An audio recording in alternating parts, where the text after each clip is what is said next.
So for those of you that don't know me, I'm Lindsey. I'm 5 months out of prison. I was in HMP Send, and I'm currently living in the Ashford Recovery House, the women's house, which is fantastic. First of all, I'd just like to say, how fantastic is this? You know, as a northern girl living down south, it's wonderful to hear accents from all around the country, all being brought together under one roof, and what a fantastic event. Free lunch is always a good thing in my eyes. So I'll just tell you a little bit about myself and what leads me to being here today. So, normal childhood. I can't blame any of what's happened in the last 5 years on my childhood. I'm very fortunate to say I was brought up in a lovely home, lots of love, lots of care around me, and I lived what we might call a normal life up until the age of 40. Now, I'm not going to lie, I did mess recreational drugs, sniffing coke, throughout my 20s, throughout my 30s, but nothing was ever a problem, or so I thought.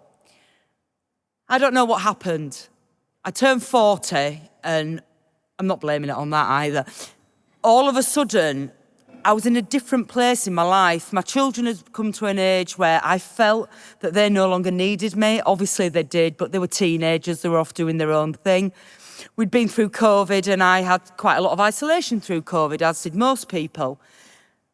And somebody introduced crack cocaine to me. Now, I tried it once in my 20s, never took to it, was never bothered. For some reason, at that point in my life, crack got a hold of me. When I say got a hold of me, it took me by the neck and dragged me around and absolutely devastated my life. Things happened very, very quickly for me. Literally from that first usage, I became a thief, a liar. I let my children down terribly. I let my family down. And I felt like the biggest scumbag on this earth. I now know that I'm not, obviously, standing here today. But all those feelings piling one on top of another made me feel like I had nothing worth giving anymore, nothing worth living for anymore.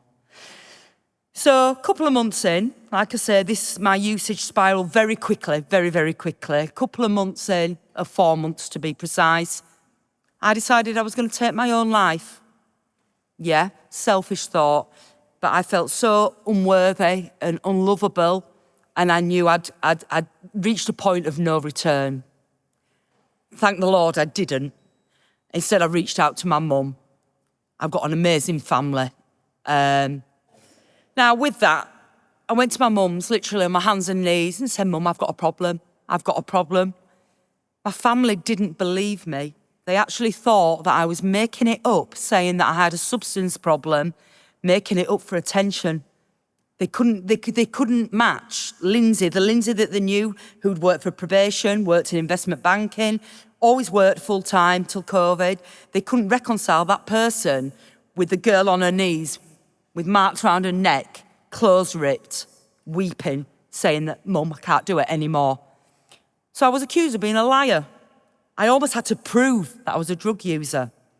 But I'd really hit rock bottom. My mum, I couldn't have moved forward from that day without the support of my mum. My mum, the whole family were tearing their hair out when it became quite evident, yeah, I was a drug user, and that I'd stopped caring. Once I'd made that decision that I didn't want to be here anymore, I just stopped caring. I didn't have the get up and go. I didn't have any fight left in me anymore. I'd reached a point where I just didn't care about anything anymore. My children, who at the time were 13 and 16, we decided as a family, we had a family intervention meeting, and we decided that the girls would move in with their dad for 3 months while I'd sorted my head out. I didn't. I got into a very unhealthy relationship and felt like I just had a ticket to use whenever I wanted. That relationship turned very toxic very, very quickly. And my life became committing crime. So this is going from somebody that had never had a driving ticket, never been in trouble with the law, worked for, like I've mentioned before, worked for probation, worked in investment banking, used to have money in the bank, car, the house, all of this.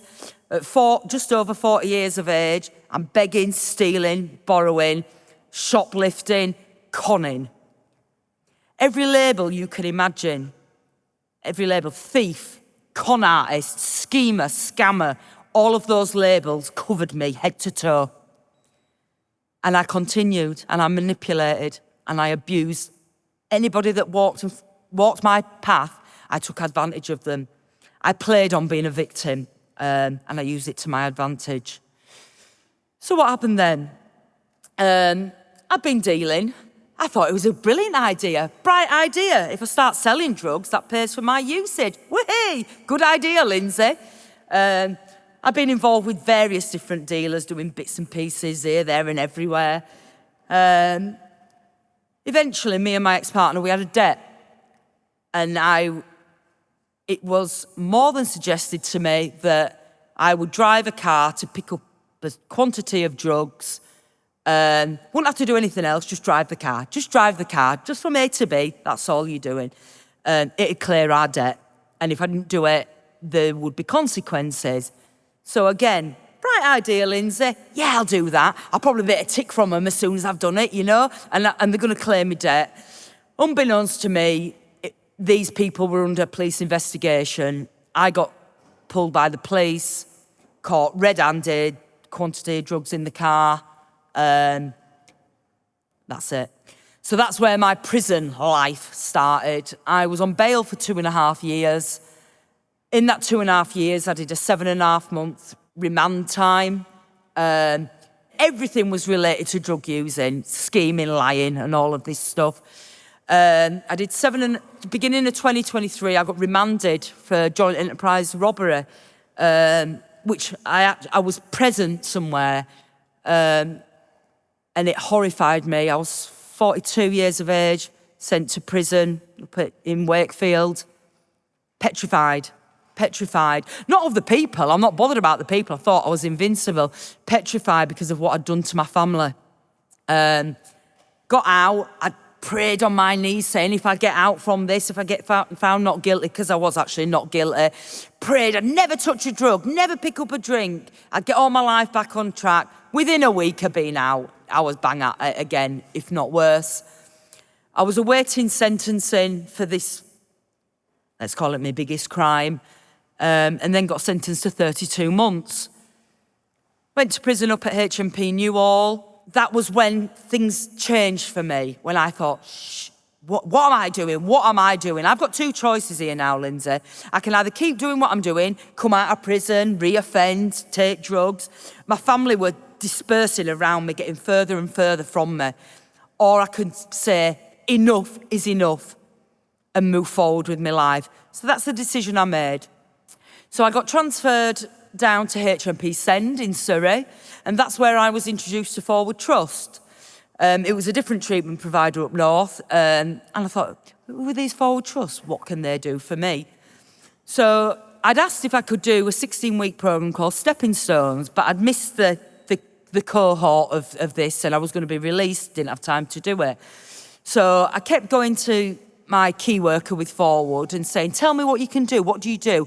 And again, even then, I felt complacent. Well, I've been in prison for 10 months. I've not used, I'm all right. But basically, because I was bored, I thought, let's see what Forward Trust can do for me. Almost like challenging Forward Trust. What can they do for me? I bet they can't do anything. I was very, very wrong. About 2 months before being released in September, I was petrified. Petrified of being released. I didn't know where I was going to go in the country. Didn't know where I was going to be living. North, where my family is. South, where my kids are. And I didn't know what the hell I was going to do. I went to my key worker, my Forward Trust key worker, and said, I'm scared. I'm scared. She said, what are you scared of? I said, I'm scared of the future.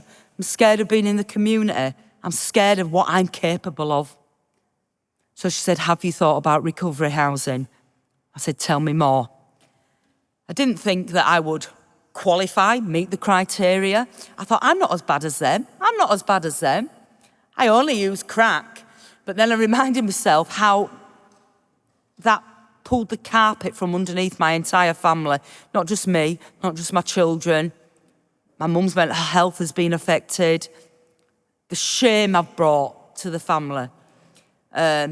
So anyway, I remember don't know where Kieran is, having a very, very brief assessment with Kieran. Came away that day thinking, they don't want me. I'm not bad enough. I should have laid it on a bit thicker. Obviously, the experience that Kieran and Forward Trust have had is that they thought, no, this girl, she wants it. Maybe he could see in me that I wanted it. A couple of days after that, my key worker came to I say cell, but I was on an ISFL unit, so I didn't have a locked door as such. My key worker came, Gemma, she was called. I looked at her face. I said, I didn't get a place, did I? She said, you've got a place. You've got a future. I literally fell to my knees, crying. Fell to my knees. I thought, this is it. This is where my future starts. Didn't know what to expect. All I knew is that some geezer were picking me up from outside HMP Centre and they were driving me off into the countryside. Didn't know where I was going, what I was doing, what to expect or anything. Within an hour of being picked up by a Forward Trust person, I knew I was going home. Home being where my safety, my security is. Not where my mum is, not where my children are, but I was going to a place of safety where there would be a family available. And that's what I got.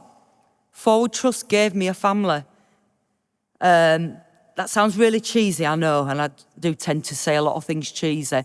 I quite often say, going to prison saved my life. Forward Trust have propped me up, kept me alive, and then I feel like this, thrown out of a tree and left to flap a little bit. And I've had a few flaps, a few wobbles, but Forward Trust have been there to hold my hand. Another way I think of it as well is almost like Forward Trust are there while you're learning to ride a bike. And only when you're ready will they stand and wave you off, or never wave you off, while you take those stabilisers off.